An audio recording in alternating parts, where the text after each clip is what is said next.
Friends, welcome back to सुब्स nursing tutorial. आज के वीडियो में हम नर्सिंग कॉम्पिटिटिव एग्जाम के लिए इंपॉर्टेंट क्वेश्चंस डिस्कस करेंगे। यदि आप हमारे चैनल पर नए हैं और आपने हमारा चैनल सब्सक्राइब नहीं किया है तो प्लीज़ रेड बटन पर क्लिक कर लीजिए और हमारा चैनल सब्सक्राइब कर लीजिए। चलिए तो हम क्वेश्चंस डिस्कस कर लेते हैं।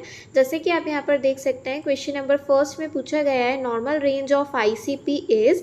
यहाँ पर ICP का फुल फॉर्म है इंट्राक्रेनियल प्रेशर। तो यहाँ पर नॉर्मल इंट्राक्रेनियल प्रेशर जो है वो पूछा गया है कितना रहना चाहिए। ऑप्शंस आप यहाँ पर देख सकते हैं। ऑप्शन नंबर ए में दिया गया है 0 to 5 mm of Hg। Option number B में दिया गया है 5 to 10 mm of Hg। Option number C में दिया गया है 5 to 15 mm of Hg and option number D में दिया गया है 15 to 20 mm ऑफ Hg।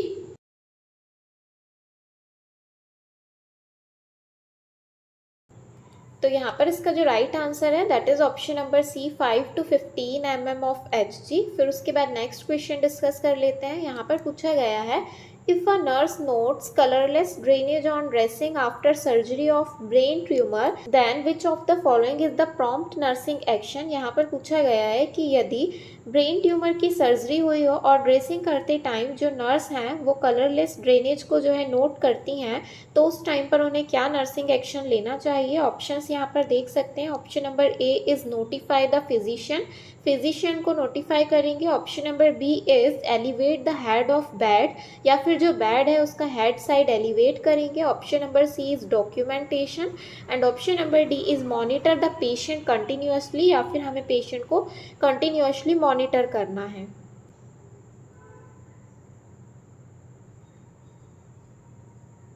यहाँ पर इसका जो राइट आंसर है that is option number A notify the physician. यदि ट्यूमर की सर्जरी हुई हो और हम ड्रेसिंग कर रहे हैं और उस टाइम पर हमें किसी प्रकार का कलरलेस ड्रेनेज देखने को मिलता है तो हमें तुरंत फिजिशियन को नोटिफाई करना है। उसके बाद नेक्स्ट क्वेश्चन में पूछा गया है position given to a client with increased intracranial pressure is. यहाँ पर पूछा गया है कि यदि किसी पेशेंट का इंट्राक्रेनियल प्रेशर ICP जो है वो इंक्रीज हो जाए तो उस कंडीशन में हम पेशेंट को कौन सी पोजीशन प्रोवाइड करेंगे। ऑप्शंस आप यहाँ पर देख सकते हैं। Option number A supine position, option number B is elevate the head of the bed to 30 degree, जो पेशेंट का बेड का हेड साइड है उसे 30 डिग्री एलिवेट करेंगे। Option number C is high followers position and option number D is knee chest position.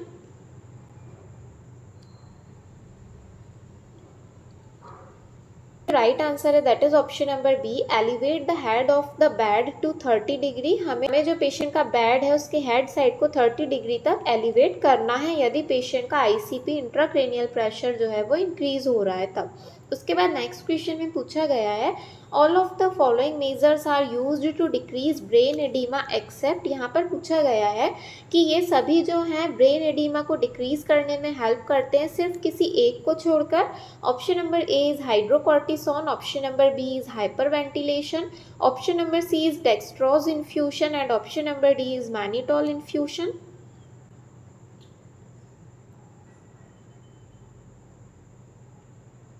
यहाँ पर इसका जो राइट आंसर है that is option number C dextrose infusion. ये यहाँ पर जो सारे ही कंडीशंस दी गई है सभी ब्रेन एडिमा को डिक्रीज करने में हेल्प करते हैं सिर्फ डेक्सट्रोज को छोड़ के। डेक्सट्रोज इन्फ्यूशन हमें नहीं देना है। यदि हम पेशेंट को डेक्सट्रोज एडमिनिस्टर करते हैं तो जो डेक्सट्रोज होता है वो हाइपोऑस्मोलर सॉल्यूशन होता है, ब्रेन में जो वाटर प्रेजेंट रहता है उसे इंक्रीज कर देता है जिसकी वजह से ICP इंट्राक्रेनियल प्रेशर और ज़्यादा इंक्रीज हो जाता है। इसलिए हमें डेक्सट्रोज जो है वो एडमिनिस्टर नहीं करना है। फिर उसके बाद नेक्स्ट क्वेश्चन में पूछा गया है method of administering a drug bye topical friction over a skin is called. यहाँ पर पूछा गया है यदि हम किसी मेडिसिन को स्किन के ऊपर एडमिनिस्टर कर रहे हैं तो कौन से टाइप का ड्रग एडमिनिस्ट्रेशन कहलाएगा। यहाँ पर देख सकते हैं option number A is instillation, option number B is inunction, option number C is insertion and option number D is insufflation.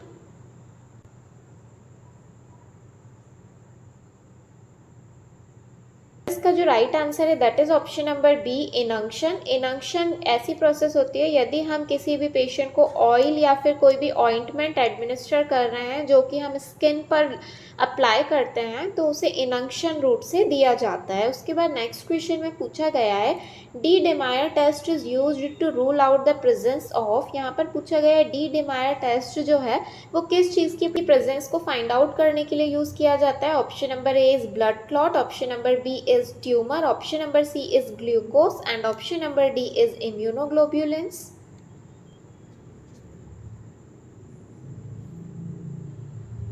यहाँ पर इसका जो राइट आंसर है that is option number A blood clots. जो D dimer test look for D dimer in blood के अंदर D De Moivre present है या नहीं उसे फाइंड आउट करने के लिए यह टेस्ट किया जाता है।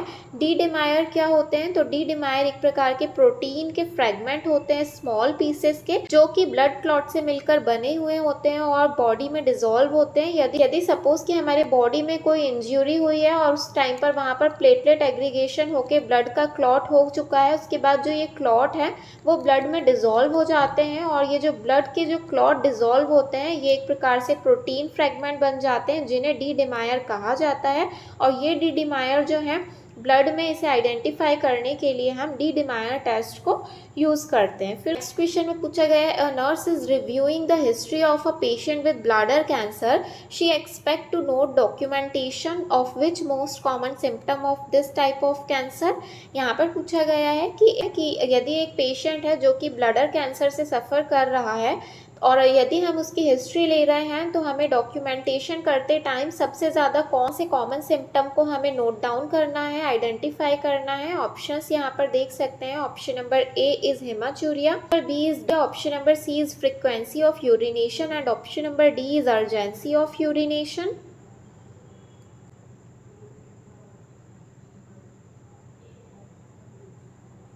तो यहाँ पर इसका जो राइट आंसर है that is option number A haematuria.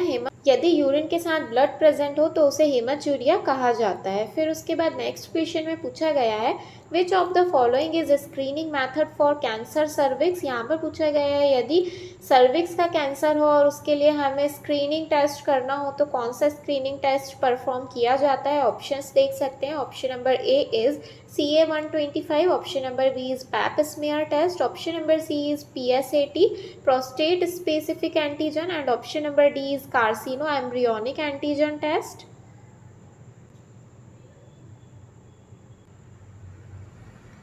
तो यहाँ पर इसका जो राइट आंसर है that is option number B pap smear test. Cervix के कैंसर को आइडेंटिफाई करने के लिए पैप स्मीयर टेस्ट जो है ये परफॉर्म किया जाता है। उसके बाद नेक्स्ट क्वेश्चन में पूछा गया है, normal platelet count in human being is. यहाँ पर पूछा है कि नॉर्मल प्लेटलेट काउंट्स कितनी रहनी चाहिए ह्यूमन बीइंग्स के अंदर। Option number A is 4 to 6 lakhs, option number B is 1 to 4 lakh, option number C is 50 to 80,000 and option number D is 25 to 50,000।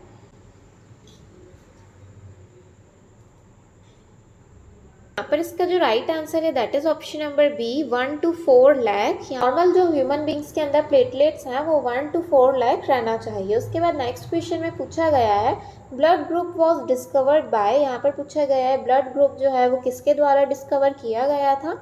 Options देख सकते हैं। Option number A is Robert Koch, option number B is Paul Ehrlich, option number C is Antony van Leeuwenhoek and option number D is Karl लैंडस्टीनियर।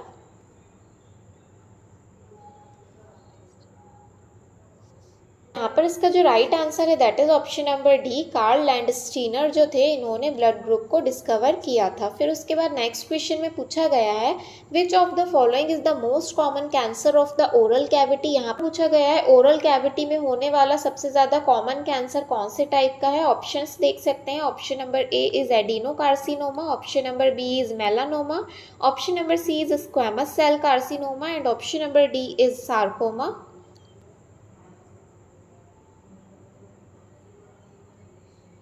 तो यहाँ पर इसका जो right answer है that is option number C squamous cell carcinoma. Squamous cell जो होती हैं ये ओरल कैविटी में प्रेजेंट रहती हैं। भी होलो ऑर्गन्स रहते हैं, उनकी जो आउटर लेयर होती है वो स्क्वेमस सेल से मिलकर बनी हुई होती है और इसलिए जो माउथ में सबसे ज़्यादा होने वाला कॉमन टाइप का कैंसर होता है वो स्क्वेमस सेल कार्सिनोमा होता है। उसके बाद नेक्स्ट क्वेश्चन में पूछा गया है, N immovable joint is called. यहाँ पर पूछा गया है ऐसे जॉइंट जो कि मूव नहीं करते हैं उन्हें क्या कहा जाता है। Option number A is amphiarthrosis, number B is diarthrosis, option number C is synarthrosis and option number D is polyarthritis.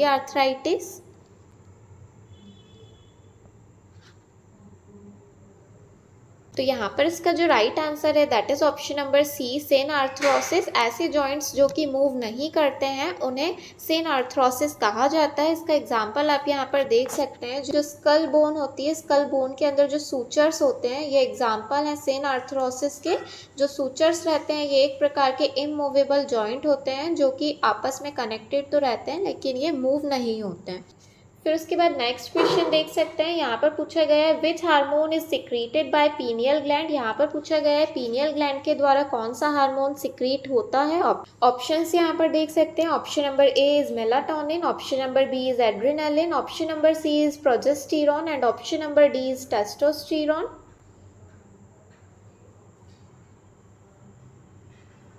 तो यहाँ पर इसका जो राइट आंसर है that is option number A melatonin. Melatonin hormone जो है ये पीनियल ग्लैंड के द्वारा सिक्रीट होता है और पीनियल ग्लैंड जो है ये ब्रेन के अंदर प्रेजेंट होती है। उसमें देख सकते हैं यहाँ पर पूछा गया है if glaucoma is left untreated it leads to. यहाँ पूछा गया है यदि ग्लूकोमा को ट्रीट ना किया जाए तो वो आगे चल के इसका क्या मेन कॉम्प्लिकेशन हो सकता है। ऑप्शंस देख सकते हैं, option number A is conjunctivitis, option number B is trachoma, option number C is cataract and option number D is blindness।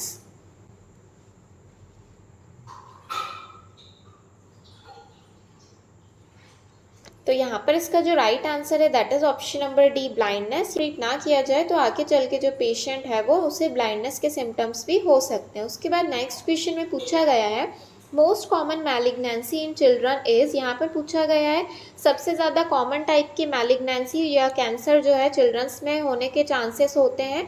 Option number A is lung cancer, option number B is oral cancer, option number C is leukaemia, option number D is haemophilia.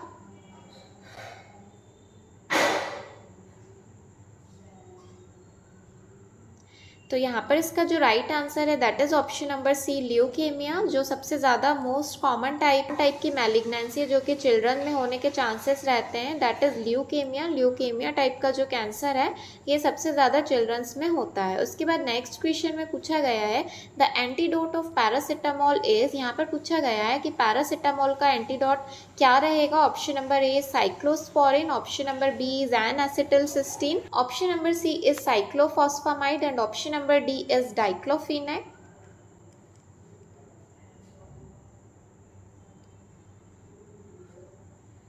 तो यहाँ पर इसका जो right answer है that is option number B N acetylcysteine जो है ये antidote रहता है पैरासिटामोल का। उसके बाद नेक्स्ट क्वेश्चन में पूछा गया है the type of shock occur in acute stage of Burns. यहाँ पर पूछा गया है कि पेशेंट को यदि एक्यूट स्टेज ऑफ बर्न हो तो उसे किस टाइप का शॉक होगा। Option number A is anaphylactic shock, option number B is septic shock, option number C is distributive shock and option number D is hypovolemic shock.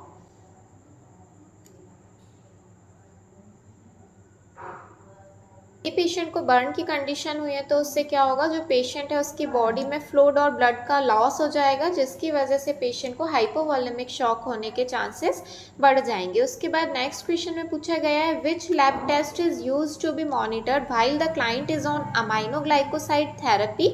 यहाँ पर पूछा गया है यदि जो पेशेंट है वो अमाइनोग्लाइकोसाइड थेरेपी ले रहा है तो हमें कौन सा टेस्ट जो है वो मॉनिटर करना चाहिए। Option number A is haemoglobin, number B serum bilirubin, option number C is serum creatinine, option number D is platelets।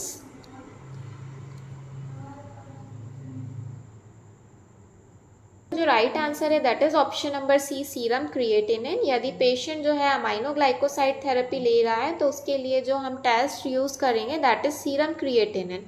फिर उसके बाद नेक्स्ट क्वेश्चन में पूछा गया है heart is supplied with which nerve. यहाँ पर पूछा गया है कि हार्ट में जो है कौन सी नर्व सप्लाई रहती है। Option number A is trigeminal nerve, option number B is abducens, option number C is vagus and option number D is trochlear. तो यहाँ पर इसका जो राइट आंसर है वो आप हमें कमेंट बॉक्स में कमेंट करके बताइएगा। वीडियो पसंद आया हो तो प्लीज़ वीडियो को लाइक कर दीजिए, अपने फ्रेंड्स के साथ शेयर कीजिए और यदि आपने हमारा चैनल सब्सक्राइब नहीं किया है तो प्लीज़ चैनल को सब्सक्राइब कर लीजिए। आपको हमारे चैनल पर और वीडियोज़ देखने को मिलते रहेंगे। Thank you.